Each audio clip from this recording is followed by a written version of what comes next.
Saya mungkin tidak banyak sharing ini, tapi saya senang banget. Awalnya dipaksa, harus diputuskan karena ini mau transfer B, mau transfer. Akhirnya Bismillah, ikut saja. Yang pertama senang belinya karena aktivitas harian saya itu dari mulai sebelum subuh sampai malam jam 11, jam 12 biasanya. Tapi hari ini saya banyak istirahatnya malam. Makanya kalau saya tadi bilang, tidurnya nyenyak tuh karena di sana tuh jarang jadi nyenyak. Dalam tanda kutip biasanya pulang tabligh, pulang dakwah jam 11, jam 12, nanti baru tidur jam 2, setengah 3 bangun otomatis. Jadi kalau tadi Mbak Nina katanya baru mandi jam 3 malam pertama kali, saya udah terbiasa. Ini yang pertama, jadi bahagia. Gak tahu ini sering atau ngomong apa, ini ada aja ya. Yang kedua, materinya Ustadz Faiz itu saya senang.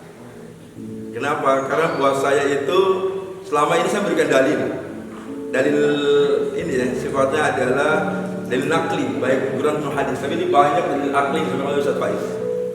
Contohnya misalnya, mohon maaf, ya, saya mendengar Mbak Dira itu luar biasa 3B ya, bahagia, kemudian bersyukur, beruntung, ini luar biasa lagi. Bahagia itu di hati, ini dapat materi bagus dari Ustadz Faiz. Ibnu Taimiyah ini jadi kayak cerita dia. Ibnu Qayyim al-Jauziyah mengatakan bahwa inna fid dunya jannah. Sesungguhnya di surga itu di dunia itu ada surga.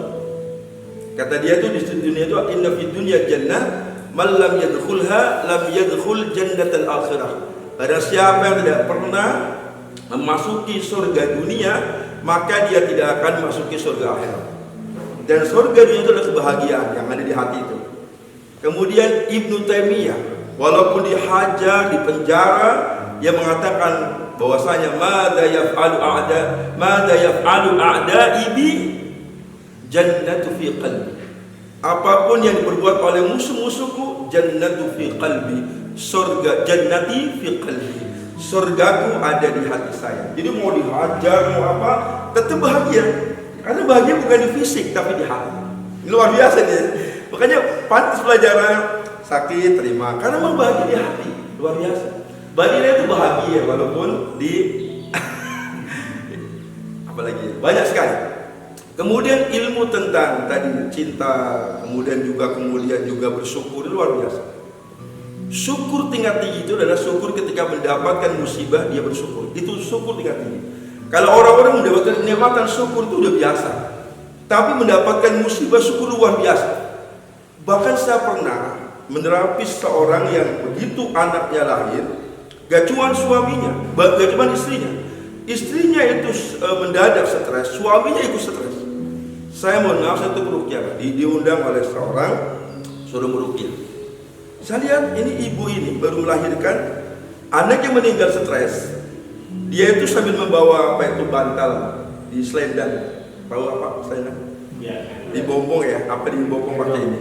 Digendong ya, digendong. Saya datang, saya lihat masalah dulu. Ini bukan butuh rukyah dulu. Ini butuhnya bukan rukyah, butuh pemahaman. Saya singkat bapak-bapak, di sana nggak apa sini singkat ya. Singkat, saya memberikan satu dalil. Mestinya ibu bersyukur. Tentu agak lama ya, kalau satu jadi panjang banget. Kenapa? Karena ada sebuah hadis. Ketika Allah Subhanahu wa Ta'ala mengutus malaikat untuk mengambil nyawa anak, maka malaikat ditanya oleh Allah, wahai malaikat, madza qala abdi bi? Madza qala abdi? Apa yang diucapkan abdi hambaku ketika kau cabut nyawa anak? Kata malaikat, ya Allah, ya Allah, hamidaka wastarja. Dia mengucapkan hamidaka, memujimu. Bayangkan, anaknya diambil, dia mengatakan hamidaka, dia memujimu ya Allah, mengucapkan alhamdulillah, baru wastarja, baru mengucapkan inna lillahi wa inna ilaihi raji'un. Pelajaran menarik tadi kan, kalau apa-apa alhamdulillah dulu. Ternyata apa kata Allah, wahai malaikat, ibnu lahu baitan fil jannah wa sammuhu baital hamdi. Bangunkan untuknya rumah di surga dan beri nama rumah itu rumah pujian. Dia mulai tertarik. Ibu coba, seandainya ibu punya anak ibu hidup, apakah ibu yakin anak ibu bisa dimasukkan surga atau masuk surga? Atau ibu yakin bisa memberikan terbaik buat anak ibu? Sekarang ibu nggak usah sampai, nggak usah masukkan pada pesantren, nggak usah ikuti acara-acara apapun juga, nggak usah besarkan, nggak usah ngasih makanan. Anak ibu di surga, mesti bersyukur. Dan ibu akan dapat tanggungan di surga. Oleh saya bilang, ibu kalau bersyukur tandanya apa? Ibu ridho tandanya apa? Tandanya adalah lepas tersedaya. Dilepas Pak. Subhanallah. Itu lepasnya sendiri. Sekarang udah banyak dari Ustaz Faiz. Nah, ini saya baru dari banyak. Jadi dahsyat banget sebenarnya. Saya mendapatkan banyak teori di beliau. Cukup sekarang menambahkan antara dalil akli dan dalil akli. Terakhir ya, pada waktu tadi ada masalah. Kenapa ada masalah? Saya menyampaikannya beda dengan dia. Kalau saya dalil, contoh ini. Kenapa bersedih? Padahal sakit begini sedih, tinggal suami sedih, tinggal istri sedih. Kalau bahasanya apa saja Pak? Kalau orang stres gimana? Habis puasa. Ya, agak waktu orang stres bilangnya apa? Oh, kurang kerjaan.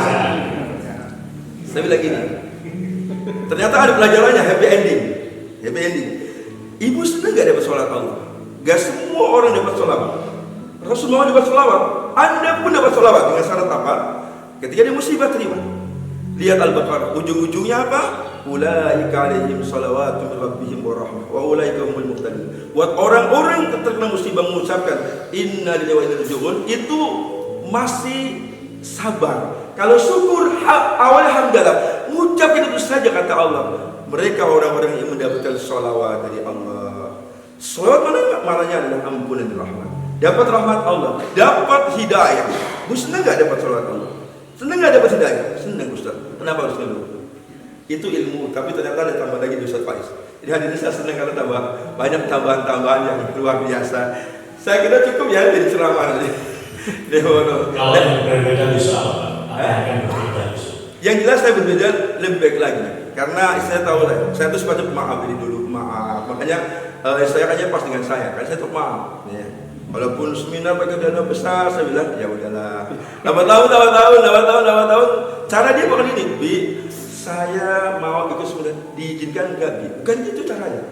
Langsung Bi ikut Bi kayak gitu. Kan harusnya kan izin dulu ya. Istri itu kan kalau nggak diizinkan kan sebenarnya langkahnya langkah neraka, ya nggak? Tapi suami yang baik nggak menjerumuskan istrinya ke neraka, lagi surga. Kenapa? Ketika istri mau gitu, suami mengizinkan saja. Kenapa? Karena cari indah bersama di surga. Kalau saya nggak mengizinkan itu, saya berarti suami yang egois. Acaranya baik, tapi dia nggak minta izin dulu, tapi justru ngajak dulu. Sampai ada kalimat terakhir. Kayaknya di Indonesia itu lebih mudah minta maaf daripada minta izin. Di kalimat terakhir, sebelum saya mengiyakan, dia ada kalimat terakhir. Mungkin dia merasa saya gimana, dia bilang, Abi kalau nggak ikut, bukan izinkan. Abi kalau nggak ikut, aku mau berangkat sendiri, Bi. Saya pokoknya mau berangkat. Dan kalimatnya bukan, pokoknya Bi kalau Abi nggak izinkan, bukan. Ya kalimatnya, kalau Abi nggak ikut, tentu saya mau berangkat. Bi.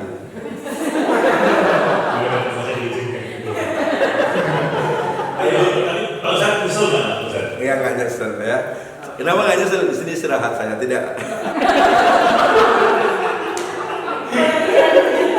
Ya, maka pesan saya buat para suami yang baik itu suami yang menghormati istri. Ya, kenapa tidak? Karena ada laki-laki yang karimun, yang mulia, yang menghormati istrinya itu. Kita dengar suami.